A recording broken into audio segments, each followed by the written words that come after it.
Good morning, student. We are doing history of 12th standard, theme 10, colonialism and the countryside. Today we will read second point, the hoe and the plow. हो और plough जो agriculture में use होने वाले दो औजार हैं, हम उसके बारे में पढ़ेंगे और उनकी कहानी पढ़ेंगे और इनसे संबंधित लोगों के बारे में हम पढ़ेंगे. Let us now shift our focus from the wetland of Bengal to dry zone from a region of settle cultivation one where shifting agriculture was practice. कहते अब हम अपना फोकस बंगाल की वेटलैंड्स को छोड़कर, सेटल कल्टीवेशन को छोड़कर हम ड्रायर जोन की तरफ लगाएंगे. सूखी धरती जहाँ पर मतलब बंजर ज़मीन थी, सूखी धरती की तरफ लगाएंगे और वहाँ पर जो शिफ्टिंग एग्रीकल्चर होती थी उसके बारे में हम पढ़ेंगे.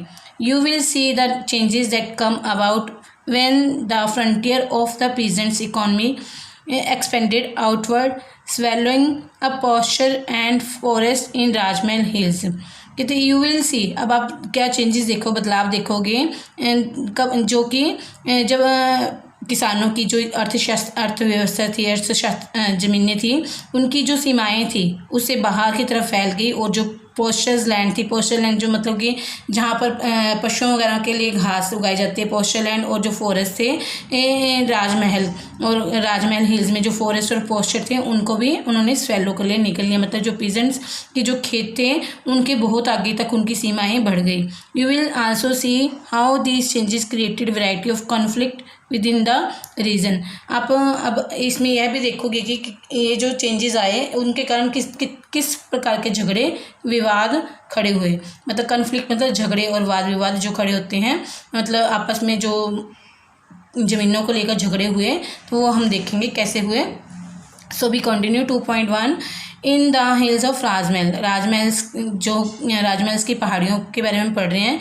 इन the early 19th century Buchanan travel through the Rajmahal hills. Buchanan एक ब्रिटिशियन जो ट्रैवलर था जो राजमहल हिल्स की तरफ गया.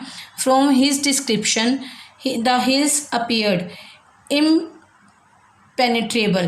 कहते उसके वर्णन में जो उसने जो भी लिखा उसके वर्णन में क्या थी, जो हिल्स थी, राजमहल की हिल्स थी, इम्पेनेट्रेबल थी, मतलब बहुत ज़्यादा मुश्किल उनको पार करना था. ए जोन वेयर ट्रेवलर वेंचर्ड, और जहाँ an area that signified danger, और जहाँ पर जो वह ट्रैवलर गया वह बहुत ही साहस भरा क्षेत्र था और बहुत खतरों से भरा था.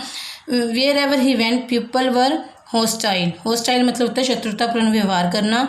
अप्रीहेंसिव मतलब आशंका से देखना, मतलब किसी के बारे में आशंका रखना, मतलब उसको समझ ना पाना. कहते जहाँ वह गया वहाँ के पीपल उसके साथ दुश्मनी वाला व्यवहार करते और उसकी तरफ आशंकित होते थे. And unwilling to talk them, और उससे बोलना भी पसंद नहीं करते थे. In many instances they deserted their villages and absconded. और कुछ जगह पर क्या होगा, जहाँ जहाँ बुकानन गया मतलब ट्रैवल किया उसने, वहाँ उन लोगों ने अपने विलेजेस भी छोड़ दिए, वहाँ पे रहना बंद कर दिया. मतलब वो विलेज के लोग उसको देख के घबरा गए थे, पता नहीं भाई उनका इस तरह से शंका में भर गई, पता नहीं यह लोग क्यों ट्रैवल कर रहे हैं, यहाँ पर क्या देख रहे हैं. बुकानन अगर ट्रैवल कर रहा था, अकेला नहीं था, उसके साथ बहुत सारे और भी लोग गए होंगे, इसलिए उन विलेज के लोगों ने उसके साथ शत्रुतापूर्ण व्यवहार किया और उसको शंका से देखा, और कुछ विलेजेस के लोग तो अपना गाँव छोड़ के ही वहाँ से चले गए थे.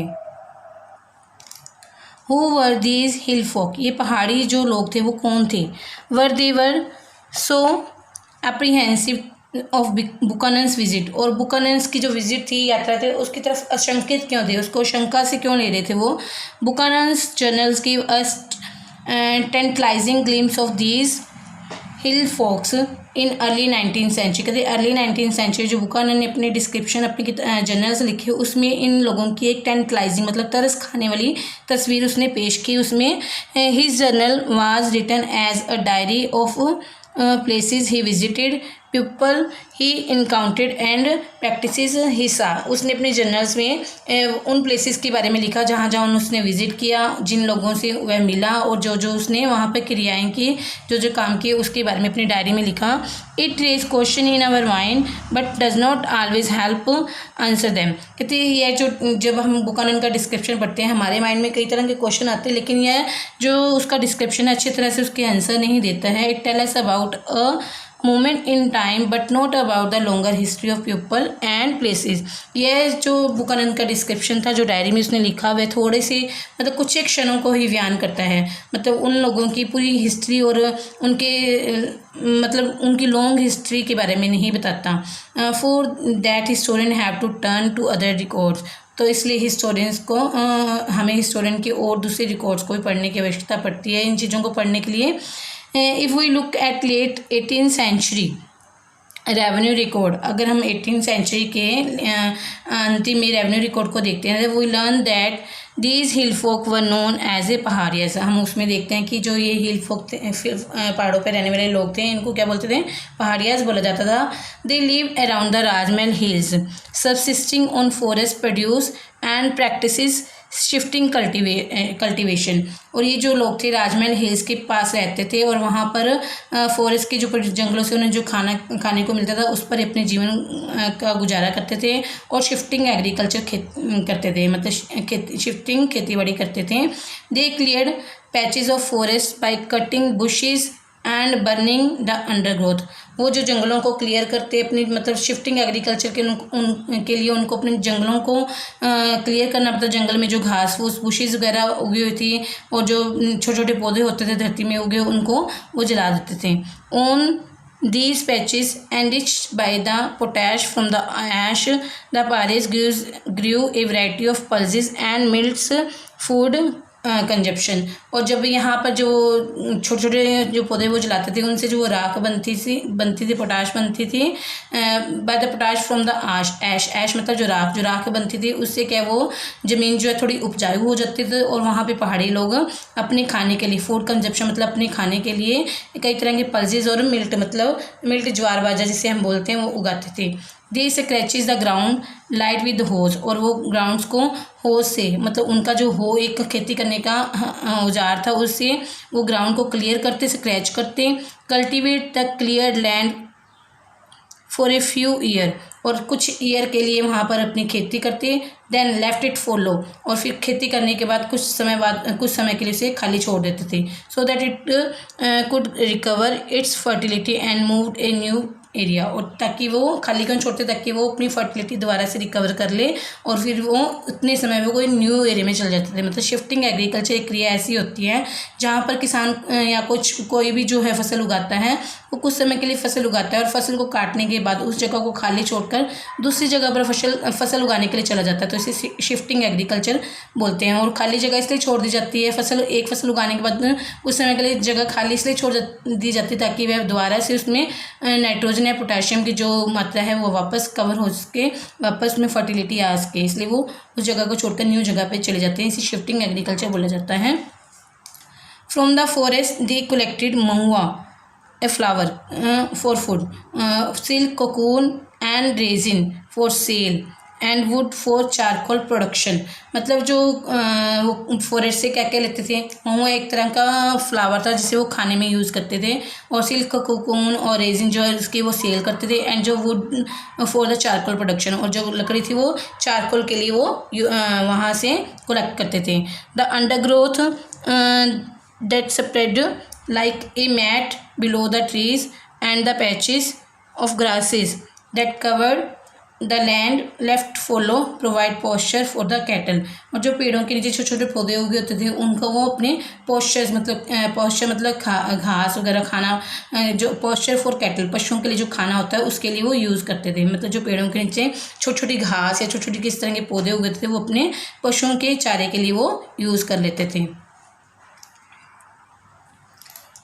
The life of Paharias as hunters, shifting cultivators, food gatherers, charcoal producers, silkworm rearers was thus intimately connected to the forest। मतलब जो पहाड़ियों की जो लाइफ थी कि वो हंटर शिकार करते थे, फिर शिफ्टिंग एग्रीकल्चर करते थे, या फूड गैदर मतलब भोजन इकट्ठा करते थे, चारकोल प्रोड्यूस करते थे, या फिर सिल्क वॉर्म को जो रियर करते थे, सारा जो उनका कार्य था वो फॉरेस्ट से ही संबंधित मतलब जंगलों में ही ये सारा कार्य करते थे। They live in hutments within tamarind groves, जो वो झोंपड़ियों में रहते थे, जो टैमारिन मतलब जो इमली होती है, इमली की जो झाड़ियाँ होती थी उससे वो अपनी झोंपड़ियाँ बनाते थे।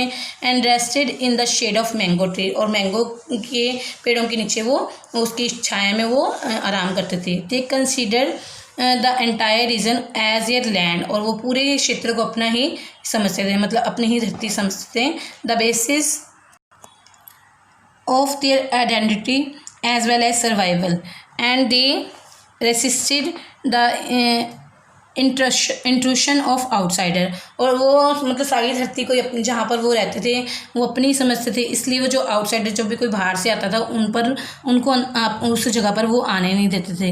Their chief maintain the unity of the group, अब उनका एक चीफ एक मुखिया भी होता था, उनका जो ग्रुप होता था उसमें एक मुखिया होता था जो पूरा मतलब उनमें एकता बनाकर रखता था। सेटल डिस्प्यूट, उनके झगड़ों को सुलझाता था। And led tribe in battle with other tribes and plains people, अगर फिर उन पहाड़ी लोगों की कभी मैदानी लोगों के साथ या किसी और जातियों के साथ लड़ाई होती तो उसमें उनका नेतृत्व करता था। With their base in the hills, पहाड़ियों को आधार बनाकर उन्होंने Paharis regular raided the plains where settle agriculturist lived, और जो पहाड़ी लोग थे लगातार मतलब जो अपने हमले जहाँ उन लोगों पर करते थे जो सेटल एग्रीकल्चर करते, जो प्लेन्स में जो सेटल एग्रीकल्चर करते लगातार उन पे वो हमले करते रहते थे। These raided were necessary for survival, अब ये जो हमले करते थे वो अपने ज़िंदा रहने के लिए करते थे, मतलब अपनी आजीविका की पूर्ति करने के लिए वो सेटल एग्रीकल्चर जो करते थे उन लोगों पर हमला करते थे। Particularly in the year of scarcity they were a way of asserting power over settled communities, and they were means of negotiating political relation with outsider, मतलब जो ये हमले करते थे ये हमले अक्सर तब करते थे जब मतलब अकाल पड़ जाता या फिर कोई किसी चीज़ की उनके भोजन में कमी आ जाती तो वो सेटल कम्युनिटी पे हमले कर देते ताकि वो उन पर अपनी पावर अपनी धाक जमा सकें, और साथ में वो जो बाहर के जो लोग थे उनके साथ में राजनीतिक संबंध बना सके, इसलिए वो अपनी ये पावर दूसरों पर आजमाते थे। The zamindars on the plain had to often purchase peace by paying a regular tribute to the hill of chief, अब जमींदार जो लोग थे अब वो सेटल एग्रीकल्चर करते थे, उन्हें इन पहाड़ियों से खतरा था, इसलिए वो उनके चीफ को लगातार मतलब रेगुलर ट्रिब्यूट मतलब कर्ज जो देते थे ताकि उनसे शांति प्राप्त हो सके उन्हें। Traders similarly gave a small amount to the hill folk for the permission to use the passes controlled by them, अब जो ट्रेडर्स से व्यापारी थे वो भी अपने व्यापार के लिए जंगलों में से होके जाते थे, इसलिए वो उन पहाड़ी लोगों को पहाड़ों से वो जाते थे तो पहाड़ी लोगों को वह कर देते ताकि वो पहाड़ों को अपने पहाड़ों के रास्ते से अपना व्यापार आसानी से कर सकें। Once the toll was paid, एक बार जब वो लोग टोल मतलब जो कर पेड कर देते थे, टोल जो पथकर हम बोलते हैं, जैसे पहाड़ी जो व्यापारी लोग थे पहाड़ों के रास्ते से अपने दूसरे देशों में व्यापार करने जाते थे तो उसे वो पहाड़ी लोगों को जो कर देते थे उसे पथकर बोल देते टोल बोल देते हैं। The Paharia chief protected the traders ensuring that their goods were not plundered by anyone, तो एक बार जब वो ट्रेडर्स व्यापारी लोग पहाड़ियों के चीफ को जो वो कर देते थे टोल देते थे तो उसके बाद जो उनका चीफ होता था वो मतलब उनको यकीन दिला देता था कि उनका ट्रेड उनका व्यापार अब प्रोटेक्टेड है, सुरक्षित है, और कोई भी प्लंडर मतलब कोई भी उन्हें लूट नहीं, उनके चीज़ों को सामान को गुड्स को प्लंडर मतलब लूट नहीं सकता। This negotiating piece was somewhat fragile, जो नेगोशिएटेड पीस थी जो शांति थी, पैसा लेकर मतलब जो पहाड़ी लोग हैं जो ज़मींदारों से या किसानों से पैसा लेकर उनको शांति देते थे, ट्रेडर से पैसा लेते थे उनको उनके व्यापार की रक्षा करते थे, मतलब जो ये नेगोशिएटेड पीस थी वो काफ़ी समय तक नहीं चली। फ्रेगाइल समवट फ्रेगाइल मतलब काफ़ी समय तक नहीं चली। Broke down in the last decade of 18th century, और 18th सेंचुरी के अंतिम क्षण में है मतलब जो नेगोशिएटेड पीस ये ख़त्म हो गई। When the frontier of settle agriculture were being aggressively extended in eastern India, जब सेटल एग्रीकल्चर ईस्टर्न इंडिया की तरफ ज़्यादा बढ़ने लगी। The British encourage forest clearance and the zamindar and jotedar turn uncultivated land into rice field, और जो British लोग जब भारत में आए तो उन्होंने जो ये इनकरेज फॉरेस्ट क्लियरेंस, उन्होंने जंगलों को साफ कराने के लिए लोगों को उत्साहित किया, और जमींदार और जो जोतेदार थे जो अनकल्टिवेटेड लैंड थी उस पे वहाँ पे उन्होंने चावल की खेती करनी शुरू कर दी। To the British, extension of settled agriculture was necessary to enlarge the source of land revenue. British लोगों के लिए जो सेटल एग्रीकल्चर को बढ़ाना बहुत ज़रूरी था, क्योंकि उन्हें अपने रेवेन्यू सोर्सेज को बढ़ाना था, प्रोड्यूस क्रॉप्स फॉर एक्सपोर्ट, और एक्सपोर्ट निर्यात के लिए फसलें ज़्यादा उगानी थी, and establish the basic of A settle order society, और एक सुव्यवस्थित सेटल सोसाइटी की उन्होंने स्थापना करनी थी, इसलिए उन्होंने जंगलों को साफ करवाना शुरू कर दिया. They are associated forest with wildness, और जो ब्रिटिश लोग थे वो क्या समझते थे कि जो फॉरेस्ट है वो तो उजाड़ है, जंगल उजाड़ है, एंड सा फॉरेस्ट पीपल एज सैवेज, और फॉरेस्ट के जो पीपल सैवेज है मतलब असभ्य है, मतलब बर्बर लोग हैं, अनरूली हैं, उपद्रवी है, मतलब आतंकी है, मतलब आने जाने वालों पर हमला करते हैं, प्रिमेटिव और आदि मानव है, एंड डिफ़िकल्ट टू गवर्न, और उन पर गवर्न करना, उन पर शासन करना बहुत डिफ़िकल्ट है. मतलब जो ब्रिटिश लोग थे वो क्या मानते थे कि जो फॉरेस्ट और पहाड़िया जो लोग थे ये मतलब जो कहते असभ्य थे, अनरूली थे, प्रिमेटिव मतलब आदि थे, और उन पर शासन करना, उनको समझाना, उनको नियम पालन करवाना बहुत मुश्किल था. So they felt that forest had to be clean, इसलिए उन्होंने सोचा कि फॉरेस्ट जंगलों को साफ कर दिया जाए. जो अब ब्रिटिश लोग जब भारत में आए तो उन्होंने देखा कि जो फॉरेस्ट में जो जातियाँ रहती, ट्राइब्स रहती थी, पहाड़ों में जो ट्राइब्स रहती थी वो सैवेज मतलब असभ्य थी, अनरूली थी, उपद्रवी थी, आदि मानव थी, मतलब उनकी सोच मतलब आदि मानव जैसी थी, मतलब पिछड़े हुए लोग थे, तो इसलिए उन पर शासन करना बहुत डिफ़िकल्ट था. इसलिए अंग्रेज़ लोगों ने सोचा कि इन जंगलों को साफ कर दिया जाए और सेटल एग्रीकल्चर एस्टेब्लिश्ड, और सेटल एग्रीकल्चर मतलब खेतीबाड़ी की जाए, and forest people tamed civilise and persuaded to give up hunting and take to plough agriculture. और जो फॉरेस्ट के पीपल जंगलों में ये लोग रहते थे तो उनको पालतू मतलब उनको अपना सर्वेंट नौकर बना लिया जाए, सिविलाइज उनको थोड़ा सभ्य किया जाए, उनको मतलब कि सभ्यता के बारे में सिखाया जाए, और उनको हंटिंग छोड़कर खेतीबाड़ी कर प्लाउ से हल से खेतीबाड़ी करनी सिखाई जाए. As settled agriculture expanded, the area under forest and pasture contracted. जैसे जैसे सेटल एग्रीकल्चर एक्सपेंड होती गई तो जो फॉरेस्ट के अंडर जो एरिया था और पॉस्चर जो पशुओं के लिए जो घास वगैरह उगाई जाती थी वो जो एरिया था कॉन्ट्रैक्ट मतलब सिकुड़ गया, कम हो गया. This sharpen the conflict between hill folk and settle cultivator. इससे क्या हुआ कि जो ये पहाड़ी लोग थे और सेटल कल्टिवेटर थे जो सेटल खेतीबाड़ी करते थे उनके बीच में कॉन्फ्लिक्ट मतलब झगड़ा शुरू हो गया. The former began to raid settled villages with increasing regularity,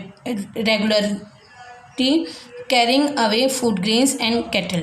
तो जो पहाड़ी लोग थे जो पहले जो हमला करते थे उन्होंने उससे भी ज़्यादा हमले करने शुरू कर दिए, और वे अब स्थायी जो खेती करते थे, सेटल एग्रीकल्चर करते थे, उनके जो फूड ग्रेन्स वगैरह होते थे और कैटल होते थे, उनके पशु होते थे, उनको वो उठा ले जाते थे. Exasperated colonial official tried desperately to control and subdue the पहाड़ियास. कहते अब जब पहाड़ी लोग ज़्यादा अब और भी ज़्यादा उन्होंने सेटल जो खेती करते थे, स्थायी खेती करते थे, उन पे हमले करने शुरू कर दिए, उनके फूड ग्रेन्स और पशु उठा कर ले जाते थे. तो इससे क्या है जो कॉलोनियन जो ऑफिशियल थे मतलब बहुत ज़्यादा गुस्से में आगे भड़क गए, तो उन्होंने उन पर पहाड़ी लोगों पर कंट्रोल करना शुरू कर दिया और सबड्यू द पहाड़ियास मतलब उनको अपने वश में करना शुरू कर दिया. But they found the task difficult, लेकिन यह जो कार्य था बहुत ज़्यादा डिफ़िकल्ट उनको लगा. In the 1770s the British embarked on a brutal policy to exterminations, hunting the pahadiyas down and killing them. 1770 में क्या हुआ, ब्रिटिश लोगों ने उनके प्रति पहाड़ी लोगों के प्रति अत्यंत क्रूर, ब्रूटल मतलब क्रूर नीति अपनाई और पहाड़ी लोगों का मतलब हंट करना शुरू कर दिया, शिकार करना शुरू कर दिया, संहार करना शुरू कर दिया और उन्हें मारना शुरू कर दिया. Then by the 1780s Augustus Cleveland the collector of Bhagalpur propose a policy of pacification. अब जो 1780 में एक अगस्टस क्लीवेंड जो भागलपुर में रेवेन्यू कलेक्टर जो बना था उसने पहाड़ी लोगों को पैसिफिकेशन करने की, शांत करने की नीति अपनाई, उनको अपने शांति के ढंग से उसने नीति अपनाई ताकि इनको लोगों को, पहाड़ी लोगों को पैसिफिकेशन किया जा सके, इनको समझाया जा सके। Paharia chief were given an annual allowance and made responsible for the proper conduct of their man. अब पहाड़ी लोगों को उन्होंने एक एनुअल अलाउंस भत्ता देना शुरू कर दिया, मतलब वार्षिक कर देना शुरू कर दिया ताकि वो अपने लोगों पर अपना पूरा कंडक्ट बना सके। They were expected to maintain order in their locality and discipline their own people. अब जो अगस्टस क्लीवेलैंड आया था, उसने एक पॉलिसी अपनाई कि पहाड़ी लोगों के चीफ को जो एक मतलब पूरे वार्षिक एक कर दे दिया जाए, जिसके द्वारा जो पहाड़ी लोग हैं अपनी लोकेलिटी में, अपने मतलब समाज में पूरा मतलब ऑर्डर मेंटेन करके रखे और उनमें अनुशासन बना के रखे ताकि उनके लोग दूसरे लोगों को तंग ना करें, सेटल एग्रीकल्चर वालों को, ट्रेड करने वालों को परेशान ना करें। इसलिए उनको एक एनुअल कर दिया जाने लग गया। मैंने पहाड़ी चीफ रिफ्यूज द अलाउंस, और कुछ पहाड़ी लोगों ने, कुछ पहाड़ियों के चीफ ने तो यह अलाउंस लेने से मना कर दिया। दोज हु एक्सेप्टेड, जिन लोगों ने एक्सेप्ट किया, most often lost authority within the community, जिन लोगों ने एक्सेप्ट कर लिया था उन्होंने अपनी समाज में अपनी मुख्यता को गवा दिया, मतलब उनका मुखिया पद उनसे, उनके समाज ने उनसे छीन लिया। Being in the pay of the colonial government, जब कॉलोनियल गवर्नमेंट का वो जो वेतन लेते थे, they came to be received as subordinate employees और स्टूपेंडरी चीफ। इससे वो उसके सबॉर्डिनेट एम्प्लॉय बन गए और एक वेतन भोगी मुखिया बन गया। मतलब अब उनको वेतन जो है कॉलोनियल सरकार से द्वारा दे देता है, जिसके द्वारा वो उनके अधीन हो गए। ब्रिटिश सरकार कॉलोनी की जो गवर्नमेंट थी उसके वो अधीन हो गए। Okay student, I hope you have understood about the Pahadis or forest tribes. They use hoe for clear the forest and they do the shifting agriculture and they raided upon the settled agriculture। मतलब जो settle स्थायी खेती करते थे उन पर वो red करते थे ताकि उनसे उनको आजीविका मिल सके, उनके रहने के लिए उनसे पैसा मिल सके। इसमें हमने इतना पढ़ा। और बाद में जब ब्रिटिश लोग आए तो ब्रिटिश लोगों ने जंगलों को साफ़ करवाना शुरू कर दिया और पहाड़ी लोगों को अपने वश में करना शुरू कर दिया। और धीरे धीरे जब पहाड़ी लोग ज़्यादा मतलब उत्तेजित हो गए थे तो उनको किलिंग मारना भी शुरू कर दिया। उसके बाद 1780s में अगस्टस क्लीवेलैंड जो कलेक्टर बना भागलपुर का, उसने एक नीति अपनाई कि पहाड़ी लोगों को एनुअल अलाउंस दिया जाए ताकि वो अपने लोगों पर पूरा कंट्रोल कर सके और उनके जो पहाड़ी लोगों के जो चीफ थे वो अपनी कम्युनिटी पे पूरा इतना ज़्यादा अनुशासन बना सके ताकि उनके जो पहाड़ी लोग थे वो आने जाने वालों पर हमला ना करें और स्थायी जो खेती करते हैं उन पर हमले ना करें। Okay student, I hope you have understood. Have a nice day.